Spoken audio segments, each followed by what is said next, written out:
Sipho Mvuyana. We're part of the sales management team here at Epol Pietermaritzburg. And we'll be looking at infrastructure and setup today. So I'll start off part one by just looking at the basic setup and infrastructure on that side of things. And then Sipho will go into the more detail, what you need to look at when you get closer to actually getting your chicks. So let's get started. What we will be covering today. So we'll be looking at feed supply and storage, water supply, ventilation. Under ventilation, I'll also be looking at heating a little bit, and then also lighting. All right, so feed supply. Now, why do I put this first? Obviously, there are a lot of things that are very important. The reason I put feed supply first, obviously, we have feed producer, but also feed supply is probably the thing that's going to take the most research for you to look into. Which supplier you're going to use, where you get it from, how far is it from your farm, and how are you actually going to get it to the farm. Just one thing, look at trustworthy suppliers. So people who've been doing broilers for years. I mean, for example, Epol have been doing broiler feed for over 100 years. We've been associated with some of the biggest broiler organizations in the country. So look for someone who's been doing broiler feed forever, because you can trust those guys. And also, again, it's one of those situations where buying cheap might end up being more expensive than you think. So don't let the price tag of feed discourage you in looking at that. So look at a trustworthy supplier. Also, look at your distance from source to farm. My colleague Martin Mhlongo mentioned last week about we'll look at the access to the farm and the storage as well. But look at the distance from the source to the farm, because if you are very far from where you're going to be getting your feed, obviously you need to take that into account when budgeting. Transport can be a big killer when it comes to getting feed delivered. So yeah, just check where you will be getting it from and who will be your supplier. And then also look at the company's technical support and the service. So how many technical advisors do they have out there? What is their knowledge? How will they be able to support you, not only on the feed, but also on the technical side of setting up when you've got problems? How would they help you to troubleshoot all of those things? And make sure that their team is trustworthy, that they've been doing broilers for a while. All right, then another question, how will you get the feed to the farm? Now, two things to consider, bags or bulk. Most people who start off with bags, obviously, because you can do smaller quantities. Bulk, you start getting forced to do, firstly, bulk requires silos or bulk bins or tanks, depending on what you want to call it. And you're forced to take a truckload. So you're looking at 6, 12, 18, 24, 30 tons at a time. So when you get to 5,000 birds a week, give or take, but around 5,000 birds a week, you could probably start looking at bulk. But before then, I would rather do bags and say, well, rather get feed more often and keep it nice and fresh, even though it's got a 6-month shelf life, keep it fresh. Bulk, you don't want to be buying for the next 4, 5, or 6 months and have it stay in your bulk bin. It's heat and it's weather and temperature changes and all of those. Something else to consider is, are you going to use your own transport or are you going to get it delivered? Now, when you use your own transport, obviously take into account the effect that'll have on your vehicle. So from a maintenance point of view, and then your fuel, tires, all of those things. And find out what the company's got on delivery. So how big are the trucks? What is the smallest size that you can get? All of those things. And under feed supply, I just want to mention, I'm going to mention this again, but I believe in consistency. So never change your feed in a cycle. Make sure if you want to try a new feed supply, do it between cycles. But don't change your feed supply in a cycle. Feed companies, even though their specs might be the same, they use different raw materials. And that upsets monogastric animals especially.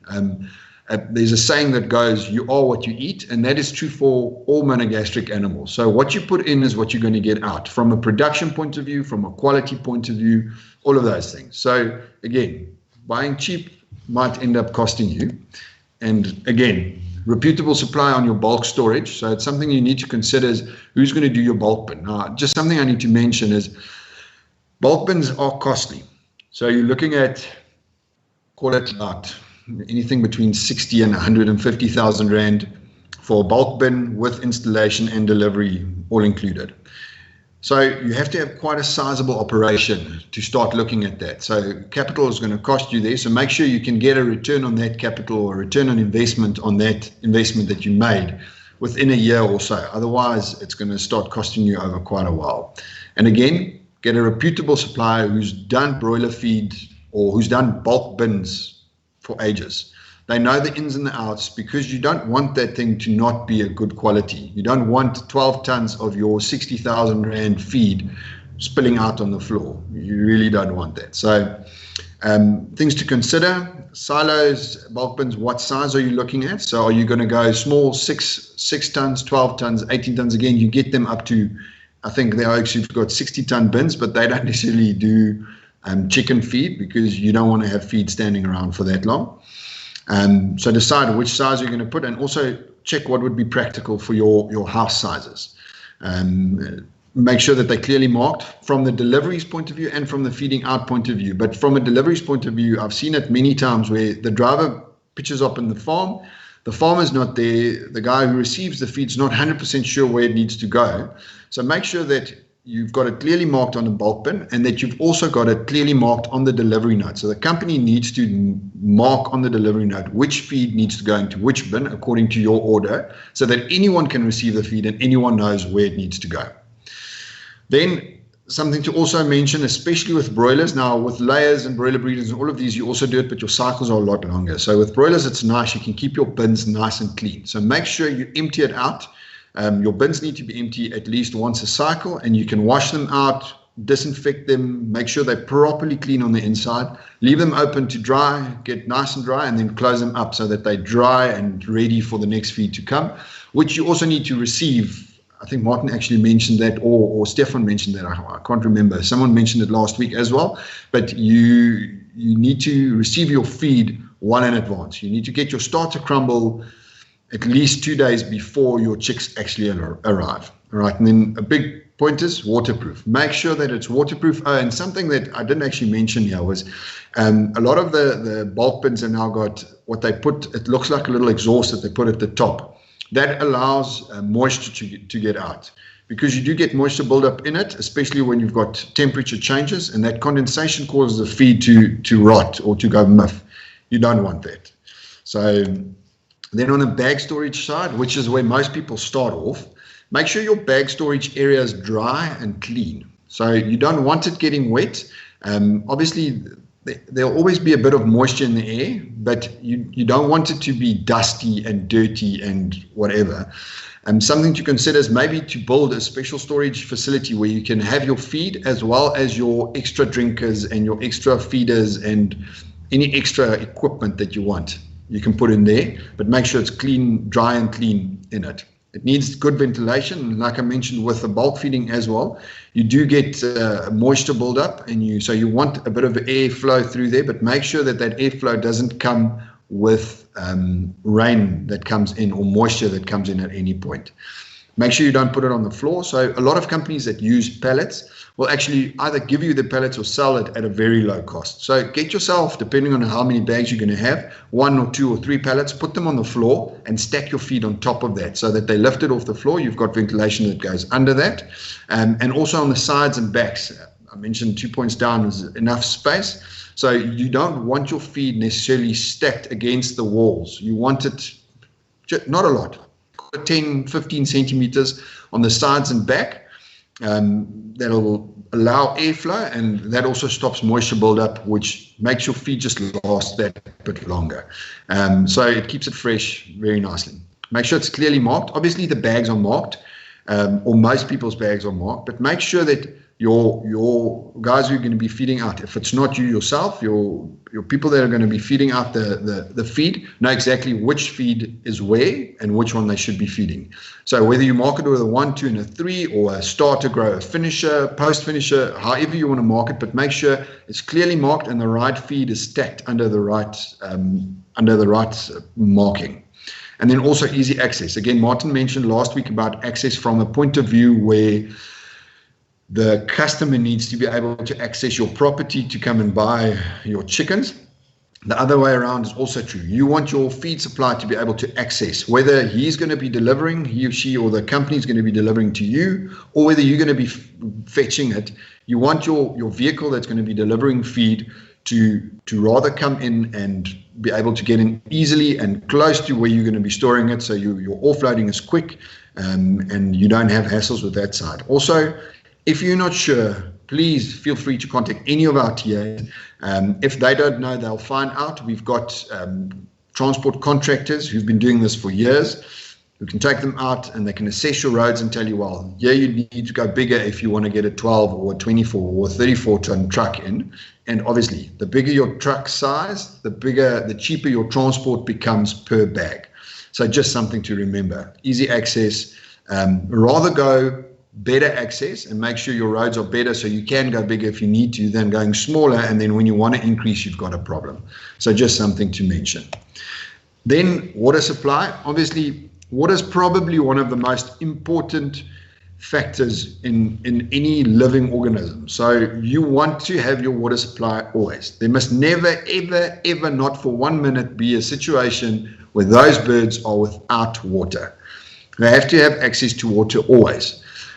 So make sure that your source is reliable. So first, decide on where your source is going to be. If it's municipal water and you've got good running water, that's fine. But if you don't and you don't trust the source, see where else you can get. Can you drop a borehole?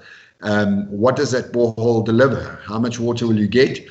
Again, that source needs to be a reliable source and your quality needs to be good. So just a rule of thumb, if the water quality is good enough for you to drink as a person, it's good enough for the chickens. But remember, these chickens, the less stress you place on them, the less challenges you put on them, the better they will perform. So the better the water quality, the better for the birds. But you can get those tested as well. So take a sample, take it to an extension officer, or ask one of our TAs where you can get your water tested. They'll let you know where you can get it tested, and then you can have it tested. Look, it does cost, I think it's about, depending on where you do it, it's between 1,000 and 2,000 Rand per sample to get tested. But once you know what your quality is like, you know, yes, this is good, let's go with it. If it's not good, consider something like chlorine tablets to disinfect the water, but just realize that the moment you add something like that, it might have an effect on the bird's performance. Then pressure also. So the picture on the right there you'll see has got a header tank at the top. That's just your house supply. But if your pressure is not good, if you've got a big enough tank like that you can put up and it's a gravitational flow, that's fine, but make sure that tank's always full. And also you don't want that pressure too high going into the house, especially if you've got something like nipple drinkers or ballast drinkers, which Sipho will mention later. You need to control that pressure. Otherwise, it's going to mess on the litter, which is going to cause other problems. Sipho will go through those as well. So just make sure that pressure is good. Then your supply to the house. You've pretty much got two options. Obviously, they're more creative options, but these are the main options that you probably find.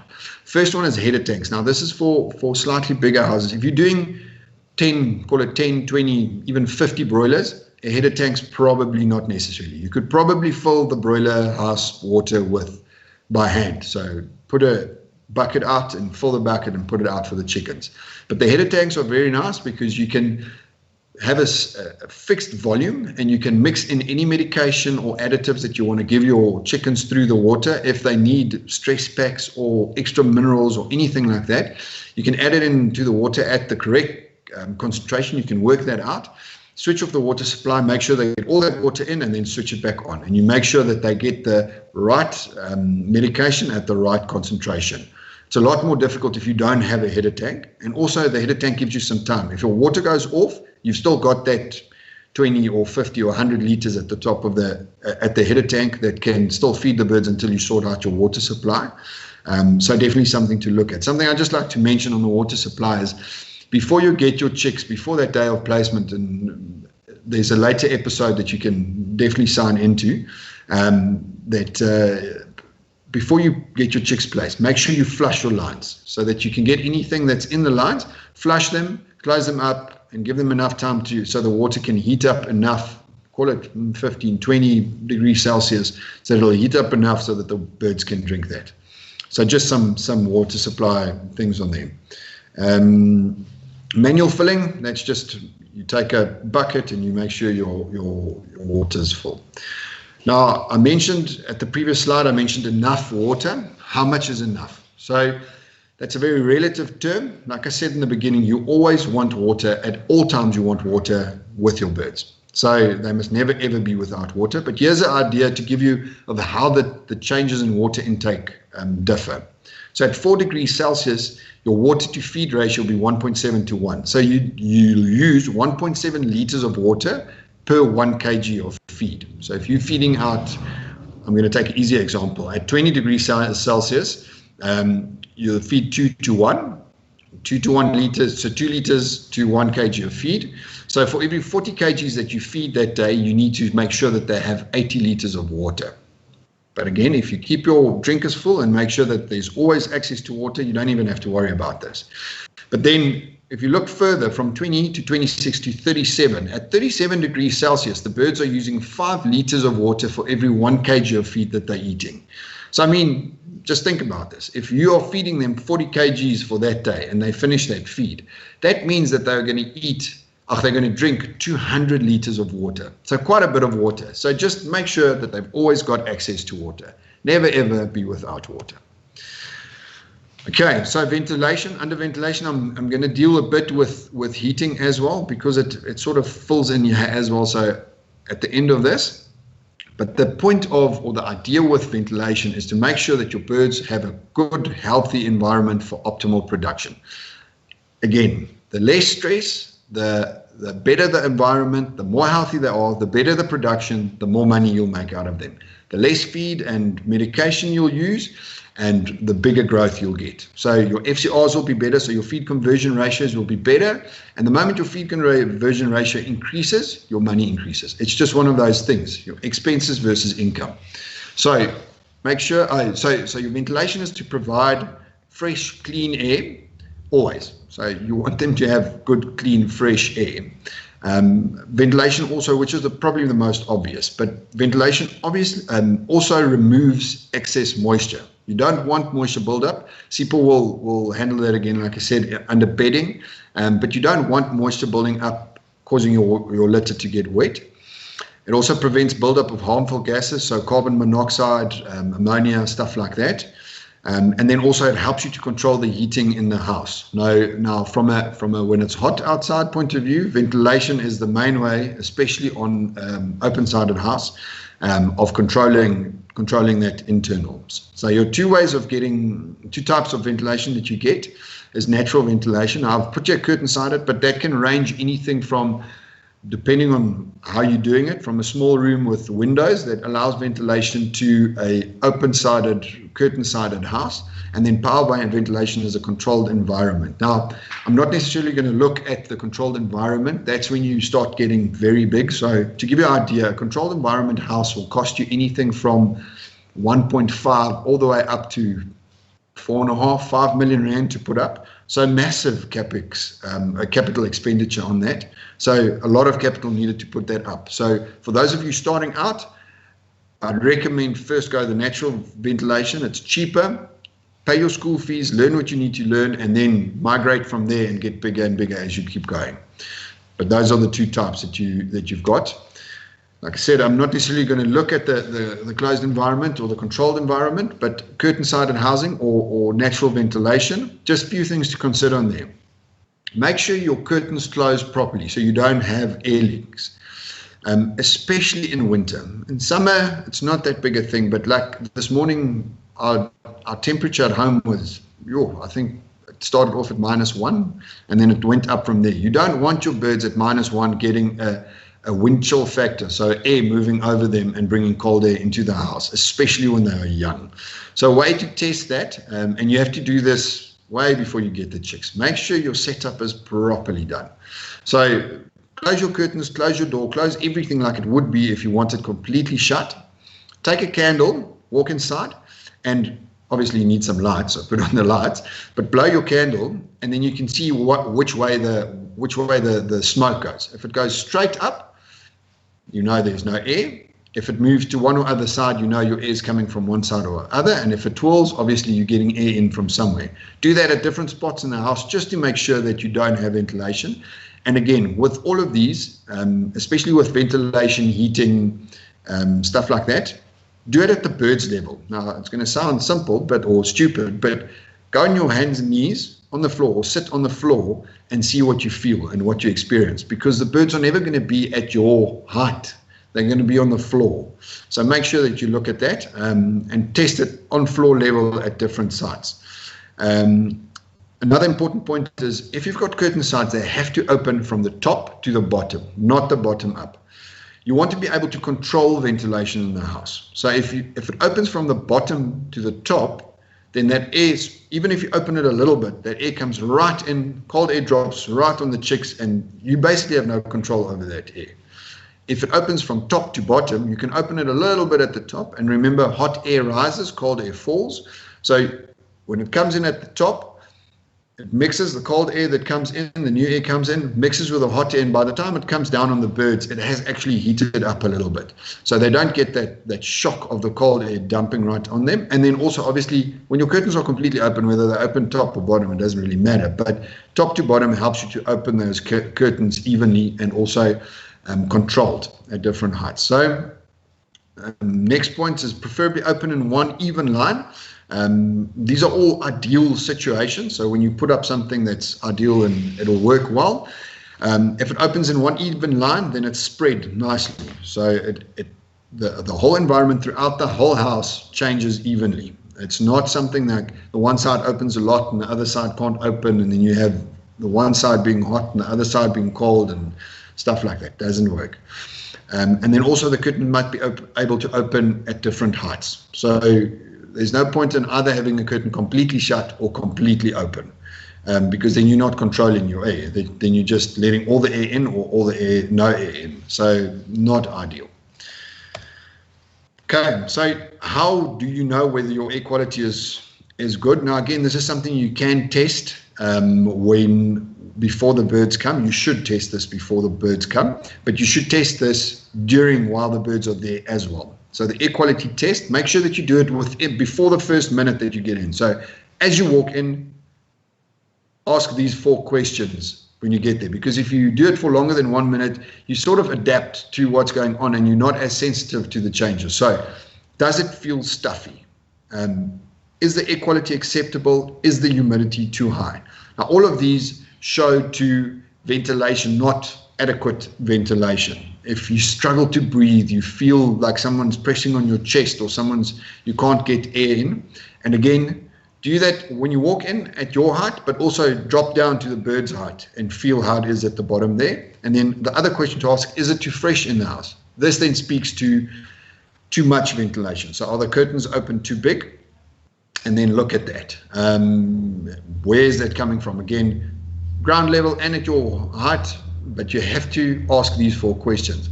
Another way of checking is looking at the bird's activity. So a rule of thumb, a third must be at the feeders, a third at the drinkers, and a third resting. Now, obviously it doesn't have to be exact, but some have to be eating, some have to be drinking, and some have to be resting.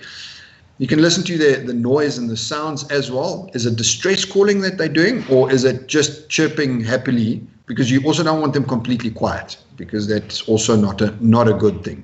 Usually when that happens, you're either too hot or your carbon monoxide is too high, so your ventilation is not right. So definitely something to look at. Just check the overall appearance of the birds and make sure that they look healthy and happy and active. At least 2/3 of them are on the go. All right. Now, I said I'd mention heating. So there's a little chart that we've got in our broiler brochures as well. Sorry, I got stuck there. Broiler brochures as well. So different age days, and then the temperature and relative humidity. Now, I'm going to focus on the temperature because the majority of producers who are starting, or smaller producers, don't have a relative humidity meter. They cannot check humidity, like they cannot check ammonia levels, and they cannot check carbon dioxide or carbon monoxide levels. So 2 of the most important things, and Martin mentioned this last week as well, is you want a thermometer. So you want to be able to check the temperature, and you want a scale so that you can weigh your birds. But if you have to pick between the two, always take the thermometer. You have to check the temperature, because if your temperature is not right, there's no point in weighing the birds because they're not going to perform.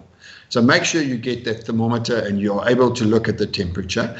And again, temperature at bird level, not at your height or at the top where you are. Get it at bird level so that you are, I don't know, 10, 20 centimeters off the bedding. Get the temperature there and see what it's like. So day 0, 32 to 38. Now these are perfect temperatures. It's not always that easy, especially if you don't have environmentally controlled houses. And then you'll see it goes all the way down to day 42. Those first 5 days, the birds are in a transition phase. So they struggle to regulate their own body temperature, and they don't really produce heat. Whereby 28, 35 days, once their feathering starts becoming more, they actually produce their own heat. Then they're not as sensitive to cold, but then again, the heat starts getting them. So then your ventilation must be a lot better. So just some temperatures. And then I've got some pictures at the bottom there that shows you what to look for. So if the birds all huddle under the brooder, probably too cold. If they evenly spread, it's correct.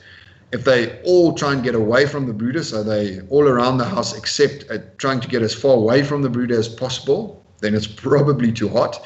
And then if they're all sitting on one side of the house, not evenly spread or not all around the sides, then you probably have a draft. So it's either too hot and they're trying to get to the draft and get in the draft, or it's too cold and they're trying to get away from the draft. So those are the things to check for. If you've got enough space with a brooder, especially if you've got spot brooders, just have enough space so the birds can move in and out as they get hot or cold. So they can regulate that slightly, but always have a look at what the birds are doing. If they're all huddled in the middle under the brooder, then you need to make a plan, because then it's too cold. Then they can't heat up quick enough.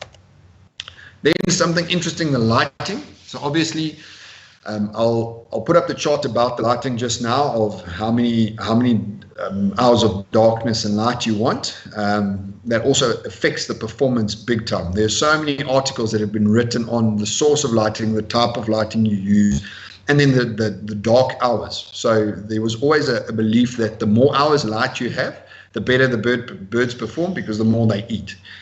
That was not the case.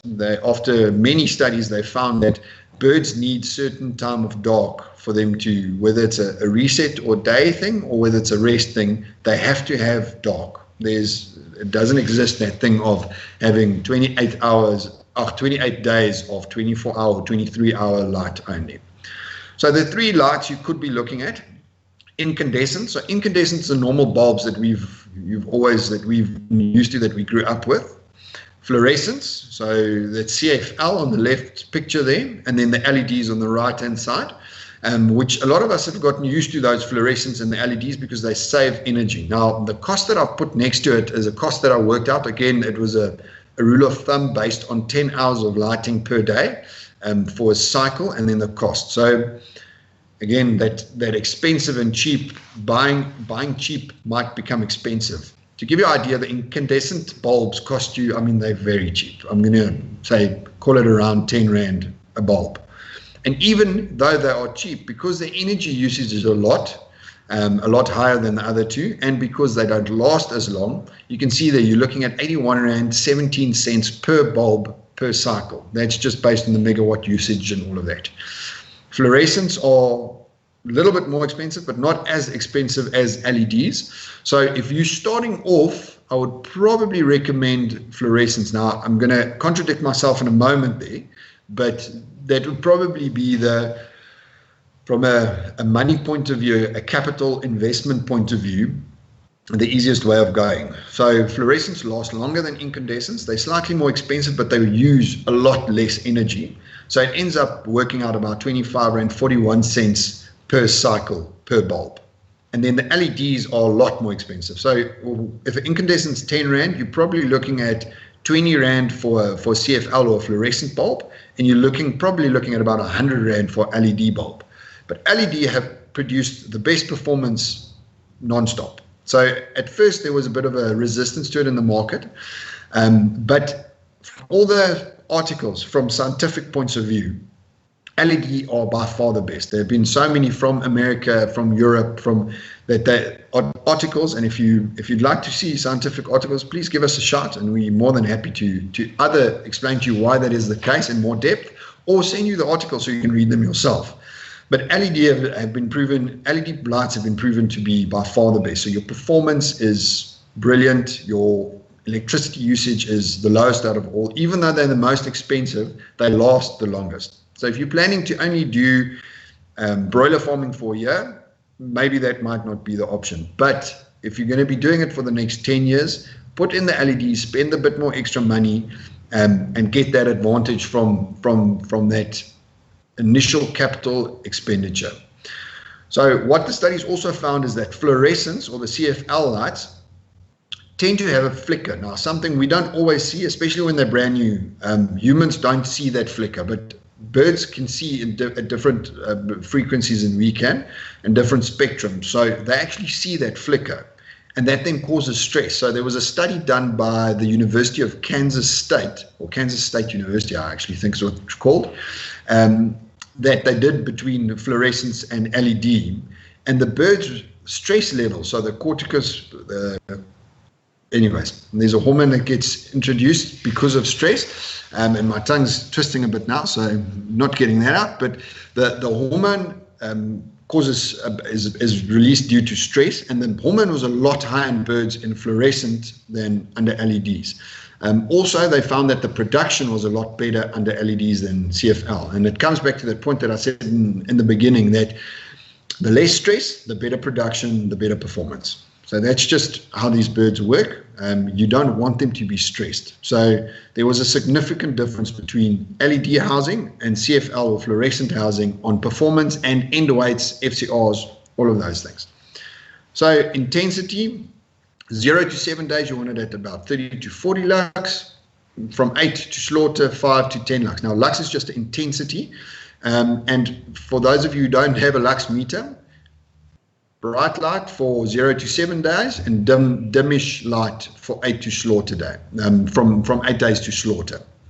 Something that's very important is that transition from dark to light and light to dark needs to be gradual. So some advice would be, if you are going to, depending on when you put your lights on and off, put them on before it starts getting dark, and let it gradually, so then the lights go on, and as the daylight goes away, your lights take over that side. So it's gradual, but then you need to put them off gradually as well. So something that the fluorescents do nicely is they go on slowly. So it takes them, call it 3 to 5 minutes to get to full power, so the birds don't get that startle of a bright light, where the LED doesn't have that option. So if you're going LED, make sure that you put in a dimmer, and if you can put in a gradual dimmer that does it automatically, if you can have that go from dark to light, or from light to dark over a 45-minute period, brilliant. From when it starts to when it's at its lightest, or when it's at its lightest to when it's at its darkest,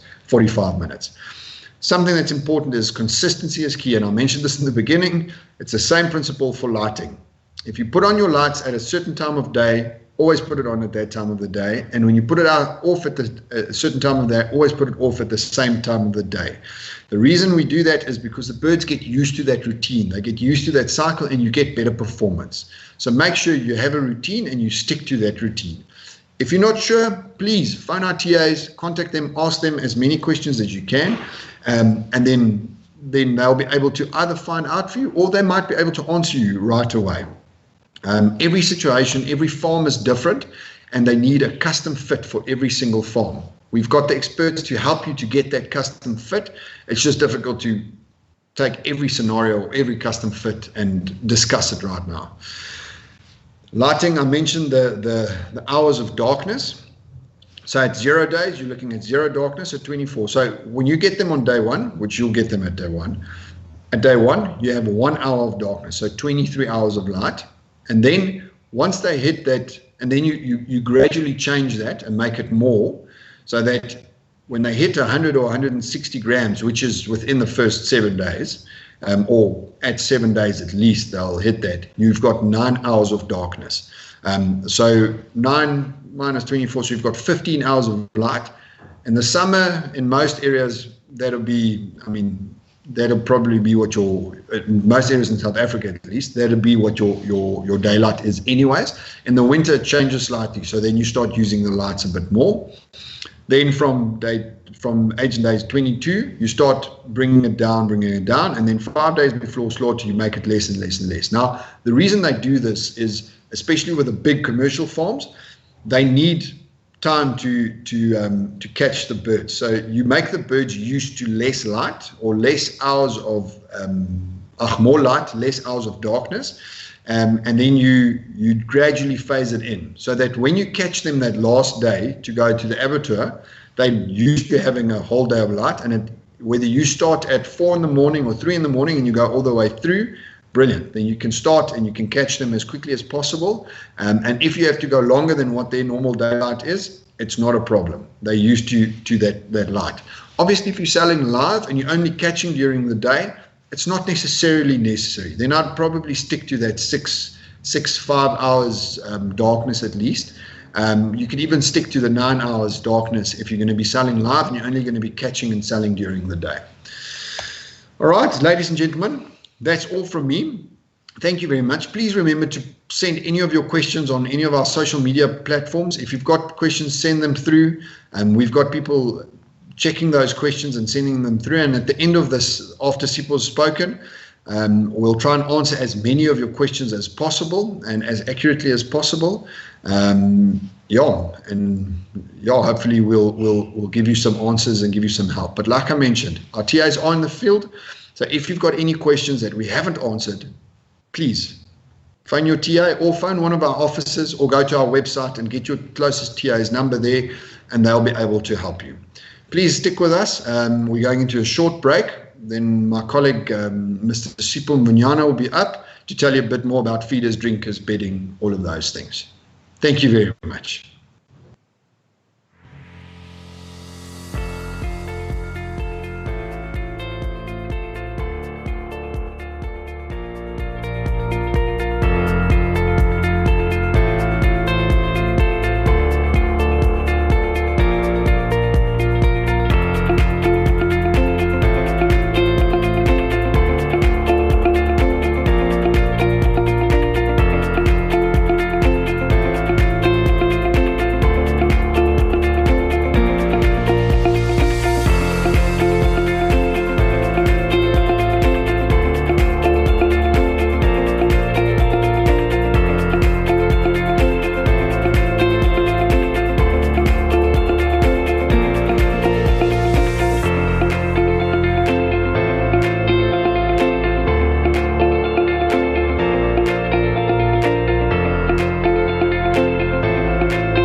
Thank you, Walter, for a great presentation.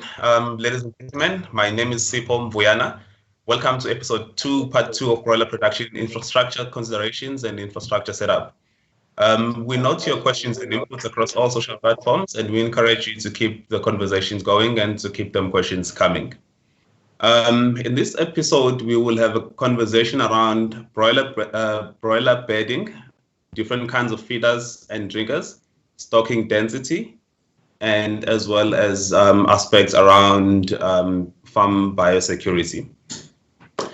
So maybe let's get straight to bedding and maybe look at more or less what are the functions of bedding. But before we get into details around that, I want you to have the following picture that I'll paint for you just now. In that way, we'll be able to follow and be able to. At this point, I asked what are some of them before on episode 1 that you would need to keep in mind when you venture into broiler farming. And my colleague also just before my presentation or my talk with you has also outlined some of the things that you'll have to a broiler house infrastructure. So what we will be doing now is we would look into bedding and the other aspects that I've mentioned in relation to setting up the broiler house, so that by the time your day-old chicks arrive on the farm, your structure and your inside in the house is ready. So just a quick one. If we talk about bedding, we are actually talking about the material that you will spread on the floor in the broiler house, which has the following function. One of the functions is bedding will help you in the chicken house to absorb moisture. That way you don't have issues of high humidity, which would have ultimately negative effects on the growth of the chicken and the well-being of the chickens as well. Bedding also dilutes excreta or manure and thus minimize bed to manure contacts in the chicken houses. And then it also provides insulation from cold to from cold floor temperatures. That way your beds would be able to combustively be able to survive in the broiler house. Here are some of the more or less some of the options that you will come across in the market. You are most likely going to have the following options. You will have wood shavings. You will have chopped straw. In some instances, I've seen even farmers cutting grass and other plant materials to try and use that as bedding in the chicken houses. And then obviously there's also a sunflower husk, which can also be found in the market. More or less from my experience and from our colleagues' experience in the industry, we do believe that your shavings actually works better, and as such, we do recommend it. However, it tends to be a common habit for many of the farmers, especially the small farmers who would then go and look for. We do discuss one of the main problems.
Okay, ladies and gentlemen, my apologies for a short hiccup. I've been reliably informed that we had a bit of an issue with a live feed. Happy to be back, and maybe let's pick up where we left off.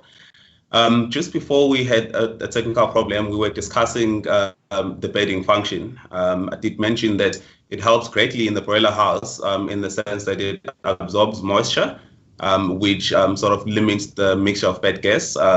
You must have heard about something called ammonium smell in the chicken houses, which is that foul smell that you usually pick up when you walk into a chicken houses that didn't have sufficient ventilation, which is also an indication that there's high moisture, but also possibly there's spillages of water on the chicken manure, on the chicken litter. So we do not want that to happen, and that is why we have to actively manage our bedding in the chicken houses. The bedding also functions as an insulation. It sort of minimizes the variations on floor temperature. That way your chickens will not come into direct contact with the concrete floor as such and be affected by the temperatures on the floor. But it also dilutes the excreta contact with the chickens or manure contact to bed. That way you also minimizes the risk of disease transfer in the chicken houses. You would be able to come across a handful of bedding materials that can be used across in the market. You may have come across sunflower husk, chop straws. I've seen farmers would go as far as cutting some plant material, whether it's grass or some leaves, to try and use it as grass. But also you would also have had either of wood shavings or of sawdust that's also being sold in the market. If you are using wood shavings, for instance, you would be expected to spread it more or less about 2.5 centimeters to 3 centimeters in thickness, just to make sure that it works as effective as it's in the broiler house as well. I'd like to also highlight or draw your attention to the fact that many farmers are actually using wood shavings, and we actually do recommend the use of shavings as opposed to the use of sawdust. There is a bit of a technicality there, and I'd like to maybe draw that to your attention as well. Because of the nature of the sawdust, it is quite fine and powdery, and as a result, it tends to become dusty. And when that happens, your day-old chicks would be able to sort of inhale it, and when they do inhale it, it could actually result into health complications. Another negative factor or another negative connotation that is associated with the use of sawdust is the fact that the day-old chicks can actually, one, mistook it for feed and eat it, so that when you do your crop testing, you would think that your chickens have eaten, but it's actually not feed, but it's actually waste. So all we do in the use of sawdust shavings, and we discourage the use of sawdust. Again, in the event that has been spillages, please make sure that you actively manage your bedding or your litter such that it is always dry and clean and healthy for your chickens to live in. So now that you've set up your chicken house and you've evenly distributed your bedding, your preferred bedding would be wood shavings, and it is now nice, clean, good 2.5 centimeters and 3 centimeters. You can then proceed to place your feeders in the chicken houses. Again, with the feeders, we have quite a handful of options that you would come across in the market, and some of those options good or can be recommended to be used at certain stages of the growth stages of your broiler chickens in the broiler house. So at day one, or just before your chickens arrive on the farm or at the broiler house, you would be expected to set up both drinkers and feeders shortly after you've placed your shavings, and you will at least, in all likelihood, be expected to have pen feeders in the chicken house. Now, there's something about pen feeders. Because they are opened, when you do placement of your day-old chicks, you will then be able to place them as close as possible to the feed, such that it's either feed on your feeding papers or feed on the feeder pens, such that as soon as you place those day-old chicks, they can then be able to start accessing both feed and water. So we will at least a bit later discuss drinkers as well. But in this particular instance, your pen feeders are open, easy access to the feed, makes it easier for your day-old chicks to immediately find feed and be able to start feeding as soon as you place them on the ground. And then shortly after that, you would maybe supplement your pen feeders with what we call a mini troughs, and mini troughs would usually have an anti-waste lead. At that point, your tail chicks would have learned to climb onto your pen feeders, and they would start scraping around and scratching, and then in all likelihood would start wasting your feed. So we've seen some farmers using or deploying that mini feed troughs with the anti-waste lead, which sort of limits access or limits their old chicks from jumping into the feed and then either soiling it or scraping it and wasting it on the ground. And then as your chickens grow, you will then be able to remove your pen feeders and your mini feeders, and you'll then be able to replace them with what we call bulk feeders. Your bulk feeders largely disperse feed, and they're suitable for your ad-lib feeding. It makes it easier for them to refill, and it also makes it easier for them to be cleaned when it's necessary. You might also have come across in the market in terms of what we call feed troughs, which can be manually filled, or it can also be automated. But those are largely for your commercial farms. You're probably looking at about anything between 15,000 to 30,000 birds per house. So it makes it difficult to feed manually, and as such, you want to move towards a much more easier way of feeding, and as a result, you will then be required to install your feeders and preferably automate them to make it easier for you to feed. So in terms of recommendations, if you look at what is largely practiced in the market, for your pen feeders, you're probably looking at about anything between 48 to 80 birds per pen. And obviously, as your chickens grow, you will need more feeding space. And as a result, you would then put a slightly lower ratio as your chickens grow. In terms of buckets and tube feeders, assuming that you are likely going to come across anything between 38 and 40% centimeter diameter for your tube or bucket feeders, you can then allocate at least about 70 to 80 birds per tube. In the case that you are not certain in terms of how much you need to allocate, or you're not certain about the size of the feeders that you have, best maybe you work on around anything in the region of 100 birds per tuber or per tube feeder or bucket feeder, and that way you are safer and you don't have to either under allocate a feeding space or you over allocate. And as a result, you find out that you have more material than you need in the birds' houses. At any given point, it is important that you adjust your feeders such that your chickens would have to reach for the feed. That way you can minimize the waste of feed in the chicken houses. So it is also important to note that if you have insufficient feeding space, that would ultimately result in reduced growth, because as a result, your chickens would either not have sufficient space to feed, or you will have more chickens than you have feeding space, and they'll start scrambling around, and you have more chickens eating, more feed, and you'll have less chickens, that will have space to feed. So you don't want that to happen, as that would then result in a situation where you have an ununiform flock, which could mean that you have bigger weights and smaller weights, and as a result, you might not be able to sell all the flock easily at once. So do space feeders and drinkers at equal distances in the house, so that chickens don't have to walk more distances either to drinkers or to waters. And avoid placing feeders closer to house corners, as this would limit access to the feed, and it would also limit the number of birds each feeder can service. And also do not place feed directly underneath the heating source, as this would tamper with the quality of the feed. Right, in terms of drinkers, again, you'll have options there. Usually at the beginning, you'll have chick fountains. So when you place your feeder pens, you'll also place your chick fountains. It can also be called chick fawns. And then gradually, as your chickens grow, you will replace that with bell drinkers or ballast drinkers. Ballast drinkers are called ballast drinkers because they do have a weight that sort of balances and it controls the water flow pressure there. So you have a bit of an advantage if you use a ballast drinker versus just your normal standard bell drinker. But obviously, you'll also have an option of nipple drinkers. Nipple drinkers is more also for commercial farmers. It is joined to your drinker lines.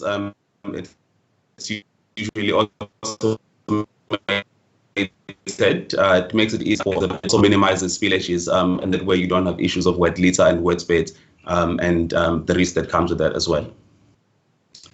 One of the things that are also important in terms of drinkers is also adjust them in the same manner that you adjust with feeders, adjust them in the correct height. At any given point, your chickens should be able to reach out, but still with their feet firmly grounded on the floor. So you do adjust the height such that the level of or the access of water and the level at which the water lines are is relatively level with the body, or sometimes we would say the shoulder of your chickens standing. At any given point, you don't want those chickens to be leaning towards or to be leaning down. You want them to be at the level where they would easily have access, but still with their feet planted firmly on the ground. So here are some of the recommendations in terms of drinker recommendations that you can possibly look at. If you do have bell drinkers, you are likely going to be using a 40 centimeter diameter bell drinker. You can allocate at least a minimum of 6 drinkers for every 1,000 chicks that you have in that broiler house. Obviously, as the chickens grow, they will need more drinking space. Same case scenario as it were in the feeders, and you can then allocate slightly more. So you'll have at least a minimum of 8 for every 1,000 older chickens that you'd have in the broiler house.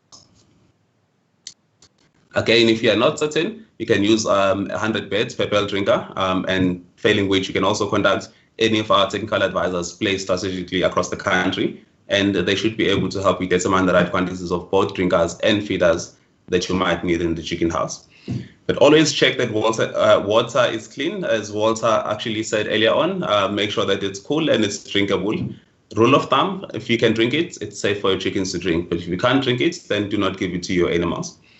Please make sure that with the drinkers, you do control the water pressure, just so that you don't have issues of spillages. But if you do have spillages, please be sure to replace bedding or 10 liters such that you are able to then manage both the smell, but also the quality of the litter that's in the chicken houses, such that it doesn't pose a health risk to your animals in the chicken house. Another issue that we would look at today would be the stocking density. Now, this is a relatively technical issue in the sense that it can either make or break your business. It is an economical decision that one has to make. It is largely influenced by the regulations prevailing in the region that you're operating in. In our case in South Africa, it is also an issue of regulation for welfare purposes. So you don't want animals or too many animals at the same time.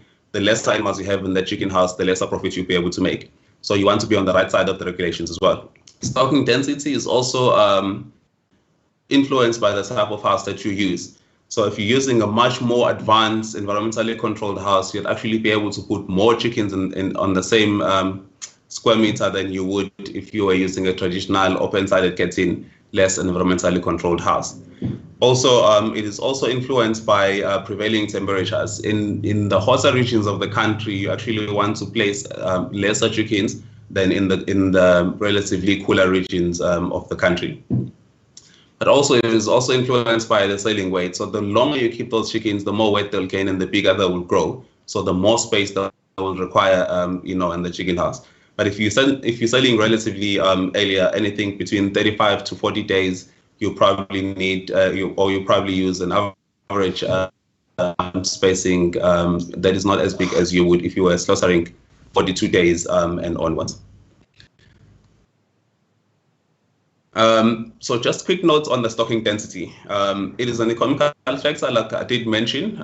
It is largely dependent on the prevailing conditions in the region or in the farm. But again, like I said, the less chickens you place per square meter, the less profit you'll be able to make from the flock. Just maybe to give you an indication, in the industry at the moment, what we're picking up is that for your standard house, open-sided catting, not environmentally controlled, not probably going to be able to place anything between 12 to 14 beds per square meter, and they should be able to grow relatively well and perform better up until slaughter anytime after your 35 days, and hoping that you are able to get the good weight on your animals. But if you're not sure in terms of what exactly would be the optimum stocking density for your poultry house, specifically for your farm, you're more than welcome to contact any of our Epol advisors in your region who would be able to assist you with optimum stocking density for your house. We will then maybe move along and look at biosecurity. Now, this is one issue that has actually been troubling many farmers, especially in my case where I interact a lot with small-scale farmers. We tend to disrespect the importance of biosecurity, and when it comes back in a manner that can actually break your business and break your bank balance. If we talk about biosecurity, we're actually talking about the act of guarding against harmful bioorganisms that could be transmitted from your farm to other farms, or from other farms into your farm, or from different houses or different flocks within the same farm. So biosecurity would then be defined more or less along the lines of saying it is measures and systems put in place to try and prevent the movement of disease from one flock to another or from one farm to another. So what are some of the measures that you can put in the farm to try and prevent the spread of diseases? Number one priority should be that your farm should be fenced. If you do fence your farm, other than the fact that you are able to control, activity and movement into and out of the farm, it also helps as a measure to control in terms of stock theft. You are able to keep unwanted people and animals out of the farm, and you are able to then enforce the keeping of records in terms of who have been on the farm and where they have been, and more or less should there be any issues from the farms that that visited prior to visiting your farm. Then enables them. So what they need to do is to try and limit visits. You have to decline unnecessary visits. We have the habit of inviting people to come and to come through on our farm, to invite them into the chicken houses and show them what we do. That is largely based on the passion and the love for our art or our business, but at the same time it does cause risk both for you as a business person and to the chickens, and the chickens are more vulnerable than you are. So you want to limit visitors, or you want to limit visits to only those visits that are critical and must be carried out to the benefits of the business. Ideally, those who come to the farm should at least have about 48 hours period before they can actually come through. So if I want to visit Walter's farm, for instance, I need to have not been to another poultry farm for at least a minimum of 48 hours. And then you as a business person, you need to also then keep records of those visitors so that you are able to trace them should anything go wrong, and you are able to learn about the history of the farms I've visited previously, should there be a disease, for whatever reason. So yes, do limit those visits. Another measure that you can invest in, or another biosecurity measure that you can invest in, is actually disinfecting. Since the farm is fenced and you have minimal visitors or activity of people coming into the farm and out of the farm, those very same people that are visiting the farm actually pose the risk to your flock. So what you want to do then is you want to be able to disinfect everything that goes in and everything that goes out. If necessary, also must be disinfected. So things like cars coming into the farm, those wheels must be sprayed. If you do have means, you might as well spray the entire house just to make sure that you kill all the bacteria and viruses that could be sticking on the car before you let it in onto the farm. Houses themselves, after every cycle, it must be disinfected and let it rest for a couple of days before you can put on the next cycle. There must be foot bath at every chicken house that you have. There must be a foot bath so that people that want to go into the chicken houses, they need to dip their feet before they can go in. And then for large-scale commercial farmers, you might also want to, to consider installing or constructing what we call a shower house. That way, people that come into the farm can leave their clothes outside the farm, go through the shower, and then you can provide them with on-farm clothing.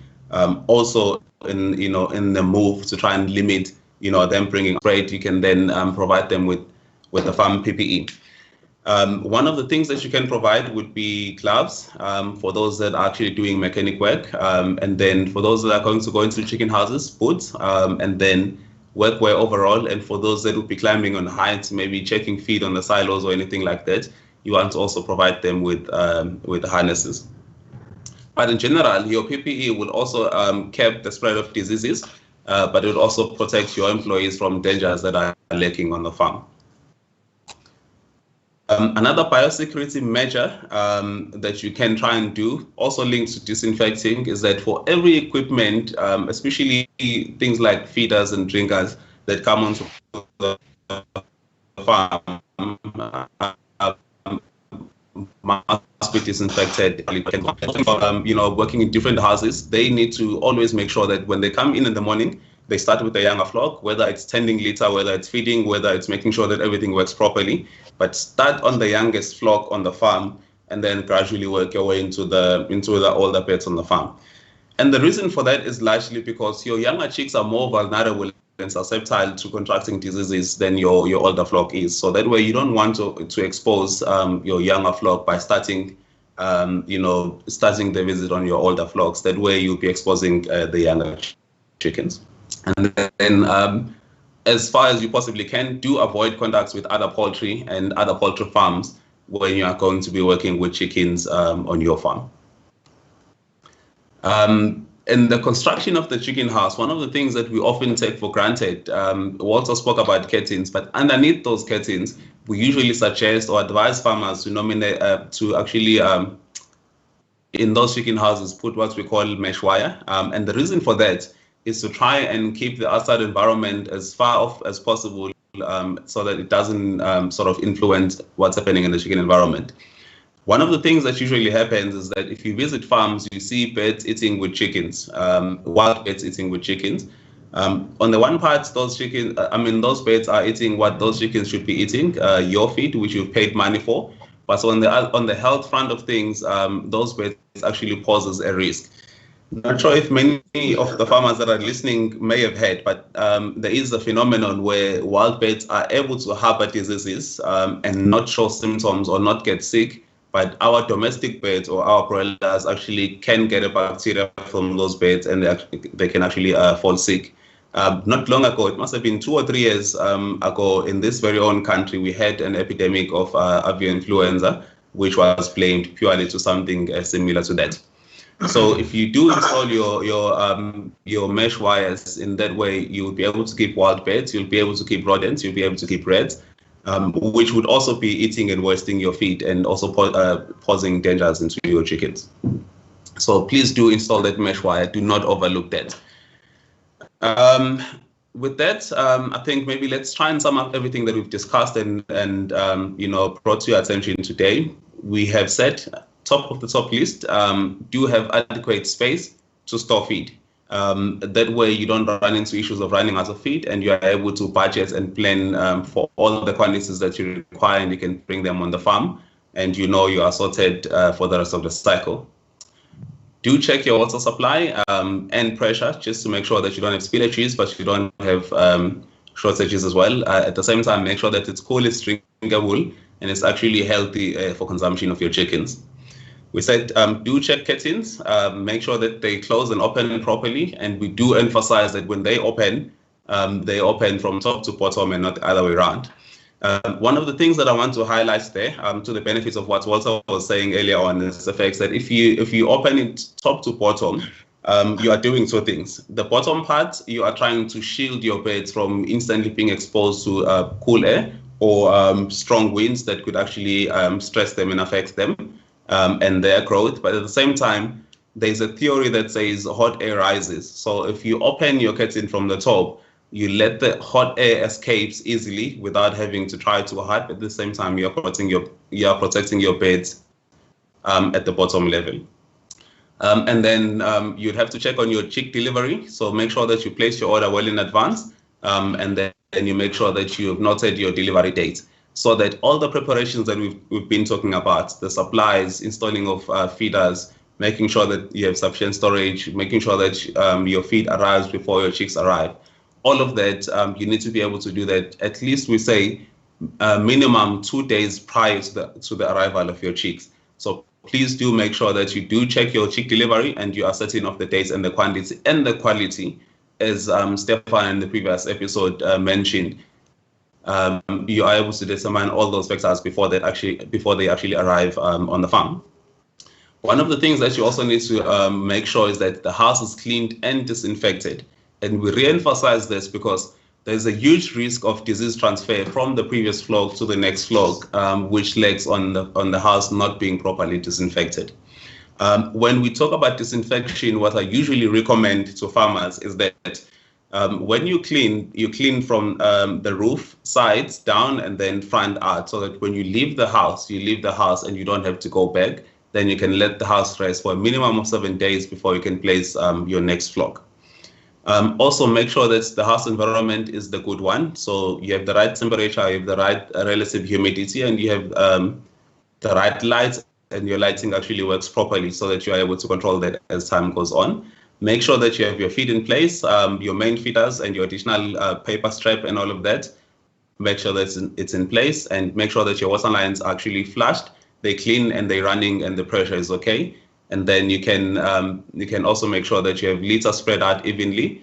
Remember, we did say we are in favor of shavings as opposed to sawdust. So every time you go out and buy, make sure that you ask for that wood shavings and not wood sawdust. With that, ladies and gentlemen, I'd like to wrap this up. But I do encourage you to stick with us, give us a little bit of a short break, and then when we come back, we'll then be able to take your questions. Please do keep those questions coming, and we'll try and answer as many of them as we possibly can. Thank you so much.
Hi, ladies and gentlemen. Welcome back. Sipho, thank you very much for a very informative session on part 2 there. And we apologize again for that technical glitch. Hopefully we've got that sorted out. But yeah, thank you for sticking with us. We've now gotten to the Q&A part. So we'll try and answer as many of your questions as possible. We probably won't get to all of them, but please keep them coming because throughout the weeks and months to come, we always keep a keen eye on our social media platforms. So we'll try and answer them as accurately and as often as possible. All right, so first question that's up. Why is night mortality higher compared to during the day? What could be the factors that may induce mortality at night? Sipho, would you like to take that one? Walter, yes, quite a difficult question, this one. There's a handful of factors that one could possibly consider. I wouldn't as such say there is higher mortality at night and not during the day, but that's largely dependent on the management on the farm. But top of the mind, one of the things that I could possibly think of is because you spend so much time away from your chicken house at night, you probably would in the morning call it a collective, mortalities that would have taken place during the time you were away from the chicken houses. And that could largely be linked to issues of temperature variation, maybe access to either light, let's say it was stampede. So there's quite a handful of issues there. It would be difficult to pin it into one thing. The one part could be a disease, the one part could be temperature variations, the one part could be management issues. It wouldn't be easy to pin it into one thing. Maybe the best advice I can give there is try and establish the cause of death. That way you will then be able to understand what could have led, to all the mortalities that you see during the night, and maybe slightly less during the day. One of the things that I've experienced in the past when I was working in the farms as well is that because during the day you have people running into the house and out of the house, they actually tend to attend to mortalities as they go around doing their daily duties. So you don't actually quantify it, all in one go. Whereas when you close your chicken house at night and 6 hours or 12 hours later in the morning, you come through, what you see is a collective mortality for the time period that you were not there. And it does come across as, there's a lot of mortality during the night than during the day. But in other mortality numbers comparison, I'm not sure. One thing maybe that comes to mind around this issue? Sipho, no, I think you've covered most of that. Just something I'd like to add. At night, if you have something like a dog barking or a sudden noise or something, the chicks do get startled now. So Sipho did allude to that. But during the day, there are more noises. So noises tend to not come through as loud or as startling as at night. But it is a very difficult question to answer without knowing exactly what's where, when, and what the area is like and the situation and all of that. But like Sipho said, if you can ascertain what is the cause of death, that might be step one as to where you should start looking.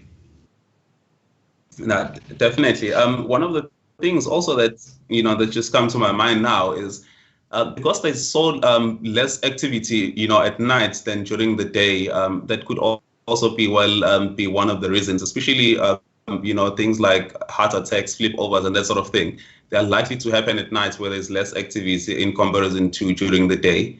Like you say, there's a bit of routine, that chickens get used to. So there's more activity during the day and they're used to that. But at night, if there's sudden activity and all of that, that will have an impact on them, during the night. Yes. Right, maybe let's take the second question. The second question is saying, I'm sharing a chick house with others. Will that affect my chickens in a bad way? I'm not sure yet. There seems to be a community or a handful of people sharing there, Walter. Do you think what could go wrong? Will that affect the production, the performance? What do you think? Look, I mean, obviously it comes down to a management question there, depending on how the management works. I mean, if there's a certain management protocol that gets followed and all the chicks are managed in the exactly same way and they come from the same place and they get placed at the same day, that's not a problem. But when you start mixing flocks, so different age birds, you're going to have a problem, because the older birds, like Sipho mentioned in his presentation, the older birds have this tendency of being more, they're hardier than the younger birds. So the younger birds are more susceptible to disease. And so you have that effect. If you put younger birds with older birds in the same house, you'll have them get infected, which is, I mean, obviously not ideal at all. And you have high mortalities and so on and so forth. So it'll all depend on how that management protocol is put together. If the birds are all placed at the same time, ordered from the same place, get the same feed, the same water. And also something to consider is you don't actually want, depending on the size of the house, more than 1 or 2 people going into that house, especially if it's a smaller house. If you're looking at a 40, 50,000 bird house, yes, 2-3 people are necessary. But if you're looking at 1,000 or 2,000 bird house, you don't want more than 1 or 2 people max going into that house. And it must be the same 2 people, because those birds get used to the people that come in, and those people get used to the birds as well. So yeah, there are many factors that you need to look at there. But if it's managed like a singular operation, then it shouldn't be a problem. And so once you start doing different types, so managing one house as if they're a lot different, many different houses, then you're going to have a problem. Sips, I don't know what you think.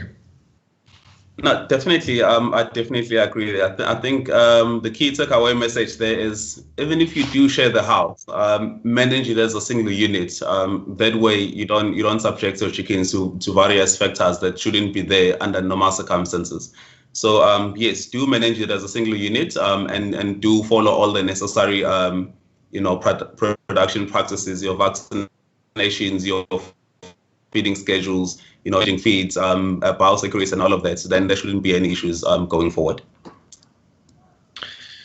Okay, thanks. Awesome. And then, oh, sorry, Sipho, you were saying? No. I'm saying maybe we can move on to take the second or the third question. All right.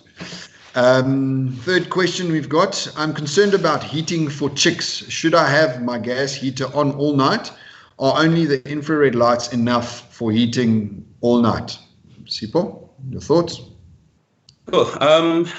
That is largely dependent on the temperature in the chicken house, and also that is also dependent on the age of the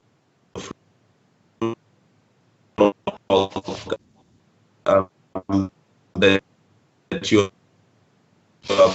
providing heating for. Let's make an example to make this clear, and then you provide water and heating in that specific instance. You might not have to leave your gas on all night, but you might have to leave your infrared lights on just to provide sufficient heating for that specific. You might not have to keep it on, but you might have to keep on the gas brooder, for the duration of the night. But that would be largely determined by the temperature in the chicken house. And the temperature in the chicken house, if it's not an environmentally controlled house, would be influenced greatly by what's happening outside the chicken house. So if it's cold outside, that could well mean that you have to keep your gas brooder slightly longer or during the night. But if it's relatively hot on the outside, then chances are in the chicken houses it will also be warmer. So you might want to leave only the infrared lights on, and you might want to monitor that every 3 hours or so to make sure that you don't have great variations in the environment in the chicken house. Walter, what do you think?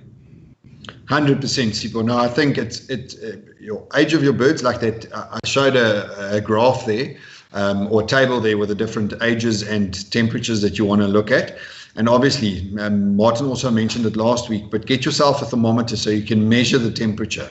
There's no way whether you're going to know whether that house is warm enough without measuring the temperature. And also the problem is when you've got older birds, and Sipho also mentioned, if it's warm outside and you keep that house too warm, you're also going to have problems. You're going to have birds, you're going to have mortalities because of high heat. So get yourself a thermometer. They're not overly expensive. And then you can just go in, and Sipho mentioned that at different times of every 2 or 3 or 4 hours. The first night it might be a bit of a headache, and it does take a bit of effort from your side, but go measure that temperature and see that you are at the right temperature for the right age, especially when they're young. If you can keep it at that 32 degrees Celsius for that first, call it week or so, or 30 degrees Celsius at least, perfect. But you'll have to measure to know where you are, because if you're not going to measure where you are, then you're never going to know whether it's hot or warm enough or not, or whether it's too cold. So yeah, no, that's it. No, definitely, I agree with you there, Walter. We did touch a little bit on water quality and cleanliness. Water must always be there all the time. It must be drinkable and all of that. I have a question here from one of our listeners who's asking, is it advisable to buy your own water testers for your tanks, and what's the estimation price of such testers? Also, do you have any market-related, maybe cost estimation around the question? I'm going to have to be honest there. I have no idea what the testers cost. Most of our guys, and when I'm talking about our guys, we've got quite big producers with controlled environmental houses. Even those guys they take samples, and we take it into Talbot & Talbot, who's a water company here in town. They test the water for us. And they tell us whether it's suitable. They give you a whole report back. I have no idea what those water testers cost, and also how accurate they are. They might give you the basics of minerals or so on, but might not give you the coliforms or the different bacteria and all of that in there. Whereas if you get it tested, it's a much more detailed report. And also to justify a cost like that, I have to be honest, like I said, I have no idea what it costs. But if it's more than, call it 5,000 or 6,000 Rand for a proper water tester, which I'm guessing it'll probably be, then you have to be quite a big operator to actually do something like that. And like I mentioned, even the big guys get their water tested because it's a very specialized industry. So yeah, I have to be honest, we'll have to go check up on that one. I've never even thought of looking at getting own water testers. I don't know, Sipho, if you've got any idea. Again, I'm gonna agree with you on that one. It will be difficult to pin it down to also some practice is they actually try and filter their water before it gets to the chicken houses. So they try to get as close to neutral as possible, and that way you limit the influence of water, on bird performance. But other than that, what I would recommend is that maybe if you're using a borehole water or municipal water, you might want to filter it before it goes into the chicken house. And obviously your filtering units are relatively quite affordable, and it's something that you can use for a longer period of time, as opposed to testing every now and then. Okay. Is that, I see we've got one more question that we can look at. So the last question that we've got today: instead of having curtains in your broiler house, can extractor fans be used for ventilation? Sipho, you want to start with that one? Yes. Interesting question, that one is. Yes, you can use extractor fans, but I'm not sure if that is meant to replace, absolutely, to replace curtains. But yes, they do a decent job. However, one is to keep in mind that to play in that, operating a commercial farm, it's a very large, capital investment, and you cannot just, deploy it with an average structure. It needs to be supported by a proper well-built structure, for such function. But having said that, yes, extractor fan does do justice in extracting warm air, but you still have, more or less to say, you still have to try and get air in as well. So you don't want to only extract air, you also want air coming into the house. So, the listener there needs to be able to keep that in mind as well. But like I say, yes, in terms of controlling, hot air and extracting hot air from the chicken house, yes, it can do a decent job. I'm not sure. Comments there, Walter, maybe. I have to agree with you there. So the extractor fan. So I'm using extractor fan as a broad term here, but the extractor principle works on a negative pressure ventilation principle. So what happens is you pulling air out of the house, and that then sucks air through vents in other places. Now that's a common technique used by a controlled environment. But like Sipho mentioned, then you're going big. Then you're going for big houses, massive fans. When I say massive, I mean as in the fan's diameter is between 1.5 and 2 meters. And they run off nice big motors, and so it's a big operation.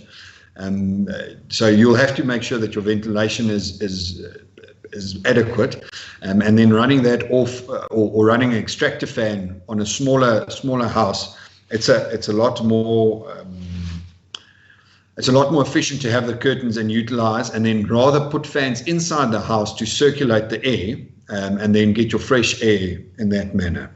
So yeah, I have to be honest, if you're looking at extractor fans, you're looking at a controlled environment house, closed house, so you can get that negative pressure, but then you also have vents that you need to open to make sure that air comes through. So the air needs to be sucked in some way.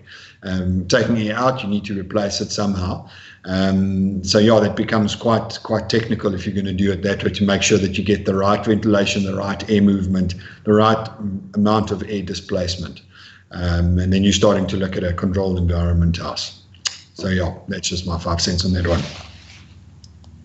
Definitely. Thank you so much, Walter. And that brings us to the end of our question and session today. I'd like to thank all our fellow South Africans for tuning in on today's Epol Experts episode.